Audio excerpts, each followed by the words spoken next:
all in this new, very new, brand new video tutorial of class 11th complex number. See guys, this is the chapter number 5 of your NCERT book, and those who are not preferring NCERT book and those who are from different boards, उनके लिए सिर्फ एक topic है complex number. So let's understand कि क्या complex number है.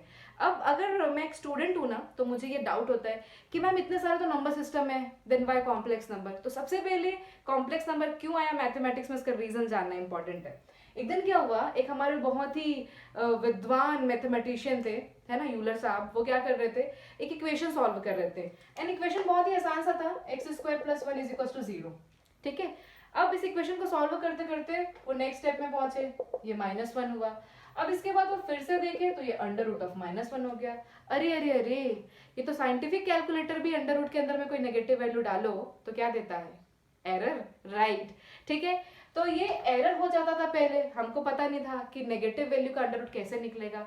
अब ये बात आई कि अगर हम नेगेटिव वैल्यू का अंडर रूट नहीं निकाल पाएंगे तो हमको आगे मैथ्स बनाने में बहुत ही दिक्कत होगी. तो फिर वहां से कंसेप्ट आया आपके कॉम्प्लेक्स नंबर का. उन्होंने क्या बोला, this √(-1) is nothing but iota. उन्होंने इसको एक नाम दे दिया, iota. And this iota is represented by the symbol I. Okay, so guys, here you can see that -(1) is equals to I and -(1) is equals to I². तो it will be my formula, I² is equals to -1. ठीक है. और अगर मैं आपको बोलूं that I⁴ is equals to 1. ठीक है. तो यहाँ से ये आयोटा वाला कंसेप्ट आया. आप बोलोगे आप तो कॉम्प्लेक्स नंबर पढ़ा रहे थे, ये आयोटा क्या होता है. रुको रुको. ठीक है. अभी हम लोग सबसे पहले क्वेश्चन इसी से करेंगे, बट पहले मैं आप लोग को बता देती हूँ रिप्रेजेंटेशन ऑफ कॉम्प्लेक्स नंबर. तो ये आयोटा आया यहाँ से उनके दिमाग में, एंड फिर उन्होंने वहां से बताया that z is any complex number which is a combination of a real value and an imaginary value. ठीक है.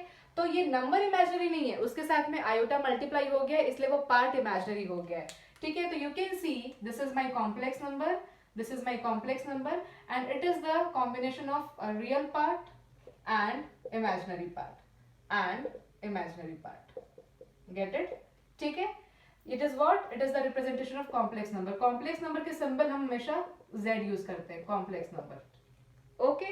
तो guys, this is the standard. It is the standard format, standard arrangement of any complex number. जब भी आपको दिखाई देगा complex number तो वो इस टाइप के format में दिखाई देगा. ठीक है. अब questions तो आएंगे इसके बहुत सारे. ठीक है. इसे questions तो बहुत सारे आएंगे, but आज जो हमारा topic है ये बहुत ही आसान है. आज हमारा टारगेट है क्वेश्चन करना I⁴n के फॉर्मेट में एंड I⁻⁻n के फॉर्मेट में. ओके. तो आप लोग मेरे साथ इस वीडियो में बने रहिए, हम लोग फटाफट सारे क्वेश्चंस लगा लेते हैं. आप बोलोगे मैम आप कॉम्प्लेक्स नंबर पढ़ा रहे थे, आप आयोटा में आ गए. यस, मैंने बताया कि आयोटा क्या होता है, कहाँ से आया. ठीक है. फिर मैंने आप लोग को ये बताया कि उसका रिप्रेजेंटेशन कैसा होता है, और मेरे नेक्स्ट वीडियो में हम यहाँ से भी क्वेश्चन करेंगे, इसके बहुत सारी अलजेब्रिक प्रॉपर्टीज पढ़ेंगे. But my today's session is totally based on the value of I⁻n और I⁻⁻n. बहुत ही सिंपल है. मैं आपको एक फट से एक ट्रिक बताती हूँ, और इस दुनिया का कोई भी पावर आपकी आई में होगा, आप विद इन 30 सेकेंड्स उस क्वेश्चन को करने के लिए रेडी हो जाएंगे. तो गाइज मैंने आप लोग को ये बताया था that I⁴ is equal to what, 1. Let's have एक छोटी सी वैल्यू लेती हूँ, I⁻101. इसकी वैल्यू मेरे को बतानी है.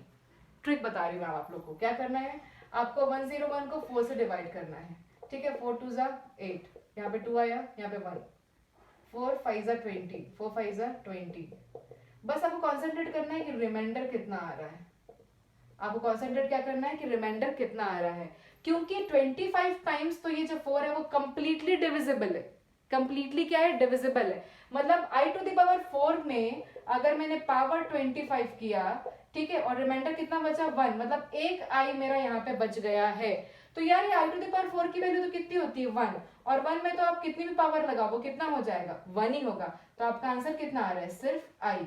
तो इसका मतलब ये है कि आप जब भी ये जो कुछ भी पावर लगा होगा उसको 4 से डिवाइड करेंगे, एंड जो भी आपका रिमाइंडर आ रहा होगा बस इतनी पावर के साथ इस आप आई को लिखेंगे, and this will be your answer. है ना ट्रिक, बिल्कुल 30 सेकेंड्स वाला. ठीक है. तो ये ट्रिक आपके लिए बहुत इंपॉर्टेंट है, आपके IIT JEE मेंस के लिए भी. ठीक है. एंड इन दिनों आपके 12 CBSE बोर्ड के पेपर्स में भी 20 क्वेश्चंस ऑब्जेक्टिव के रहते हैं. So if you will get any kind of question like this, you can use this trick or this method and you'll be able to solve the question in 20 seconds. Okay, so let's have another question. Where is my duster? इसको फटाफट अपन क्या कर रहे हैं, इसको फटाफट अपन drop कर रहे हैं। हम क्यों कॉम्प्लेक्स नंबर पढ़ते हैं अपने मैथमेटिक्स में, तो आपको रीजन पता होना चाहिए दैट सारे नंबर सिस्टम के बाद भी हमको नेगेटिव वैल्यू का अंडर रूट नहीं पता था, इसलिए आपके मैथमेटिक्स में क्या इंट्रोड्यूस हुआ, कॉम्प्लेक्स नंबर इंट्रोड्यूस हुआ। किसी भी चैप्टर को पढ़ने का कोई ना कोई रीजन होता है, तो इस चैप्टर पढ़ने का ये रीजन था। ठीक है, अब देखते हैं अपन, मैंने कुछ क्वेश्चन लिखा, सॉरी ये चल नहीं रहा ढंग से, दूसरा मार्कर यूज करते हैं। I to the power 595, I to the power 400, I to the power 1005, I to the power 1021। ठीक है, कुछ भी वैल्यू ले लो, and I to the power 2020 चल रहा है ना अभी, तो आई टू द पावर 2020। अब देखना बस 20 सेकंड्स में सारे क्वेश्चंस। 595 है, 595 किया, 4 किया, 4 1 जा 4, ठीक है, 4 4 जा 16, यहाँ पे आया 3, 4 8 जा 32, यहाँ पे आ गया 3, 32 तक बस आया, क्योंकि 4 9 से तो 36 होता है, तो इसकी सिंपल सी वैल्यू कितनी आ जाएगी, I to the power 3। It means I to the power 3 को I can write I square into I, है ना, पावर्स ऐड हो जाते हैं ना, ये दोनों पावर ऐड होकर 3 दे देंगे, तो आप ऐसे लिख सकते हो आई स्क्वायर की value -1 and this is I, तो it will be -i। Very nice, 20 seconds हो गए। ठीक है, फिर से 400 को आप डिवाइड कीजिए, इट इज 4 1, ठीक है, अब ये 0 0, तो सीधी सी बात है ऐसा होगा ये। तो देखो यार यहाँ पे तो रिमाइंडर में कुछ भी नहीं बच रहा है, 0 बच रहा है, तो ये तो बिल्कुल क्या दिक्कत है, जो रिमाइंडर में बचता है उसको पावर में लेते हैं, तो रिमाइंडर में क्या बच रहा है 0, I to the power 0, answer is 1 only. ठीक है, आफ्टर दैट 1005 जस्ट डिवाइडेड, 4 2 जा 8, 4 5 जा 20 and 4 1 जा 4. So what is the remainder? 1 is the remainder. So its value will be I to the power 1 will be I only. ठीक है, अब ये आ गया आपका 1021, 1021 divided by 4, 4 2 जा 8, 4 5 जा 20, then 4 5 जा 20. So only 1 is the remainder. So it will be I to the power 1. I is the answer. Get it? Now I to the power 2020 this year. ठीक है, so 2025 आपको दिख रहा है कि पूरा ये डिविजिबल है, तो आपने लिखा 20, आपने 2 लिखा, 0 लगाया, 0 5, ठीक है, वापस से आपने देखा रिमाइंडर कितना बच गया, 0 बच गया। ठीक है, तो आप क्या लिखेंगे यहाँ पे, I to the power 0, it means 1। तो guys you can see that your answer will be in the, it can be in the any format, -i हो सकता है, 1 हो सकता है, i हो सकता है, ठीक है ना, क्योंकि आपको आई स्क्वायर की वैल्यू पता है -1, तो मैंने यहाँ पे -1 कर दिया था। तो this is the all positive powers of I. आप देख रहे हैं कि आपको कुछ भी नहीं करना है, बहुत ही सिंपल था, बहुत ही आसान था, बस आपको 4 से डिवाइड करके जो ये रिमाइंडर आ रहा है बस इसको उसके पावर में लेना है। चुटकियों में सारे क्वेश्चंस सॉल्व। अब देखते हैं नेगेटिव पावर्स वाले। नेगेटिव पावर्स वाले आप सब मेरे साथ बने रहिए, इसको नोट कीजिए या फिर स्क्रीनशॉट लेकर के बाद में नोट कर लीजिएगा, या फिर मेरा वीडियो पॉज करके। तो गाइस आप लोग मेरे वीडियो को शायद शेयर नहीं कर रहे हैं, आप लोग को मेरे वीडियो को शेयर जरूर करना है, वही तो एक पार्ट ऑफ मोटिवेशन है मेरे लिए वीडियोस बनाने का। ठीक है, मेरे वीडियो पे कमेंट जरूर करें, लाइक जरूर, लाइक ये वाला जो लाइक का बटन होता है उसको जरूर प्रेस करें। ठीक है, so let's have negative powers. Negative powers में कैसा होगा, एक छोटा सा पावर लेके देखते हैं। सपोज मैंने लिखा आई टू द पावर -14। ठीक है, आपको पता है that a to the power -1 can be written as 1 by a और a to the power -2 can be written as 1 by a square. It means whatever the negative power, हम उसको अगर 1 by करके लिख लेते हैं तो वो किस में चेंज हो जाता है, तो वो चेंज हो जाता है पॉजिटिव पावर्स में। So I am just writing this thing like 1 by I to the power 14।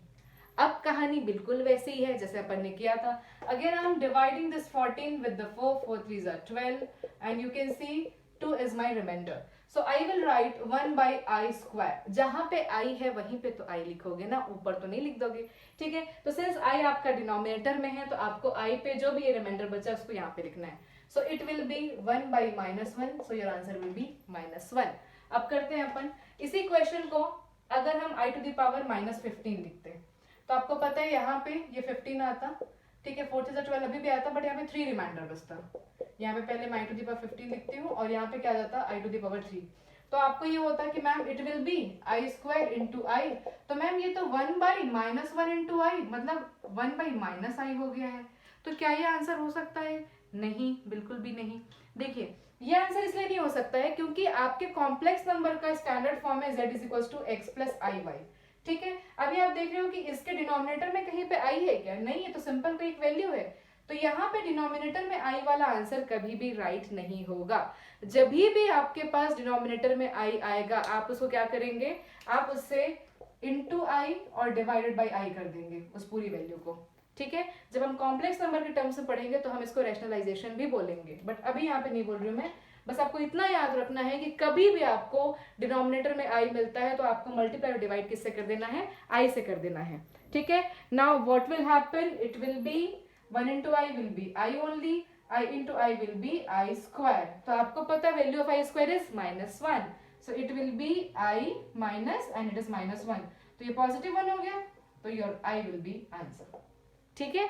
तो गाइज आज के वीडियो में बस इतना ही। आज हमने देखा कि i to the power positive and positive values and i to the power negative values को हम कैसे रिजॉल्व करते हैं। हम मिलेंगे अपने नेक्स्ट लेक्चर में with the few questions, few terminologies of your complex number. So तब तक के लिए bye and thank you for watching my video. Do like it, share it and subscribe my channel. Thanks guys.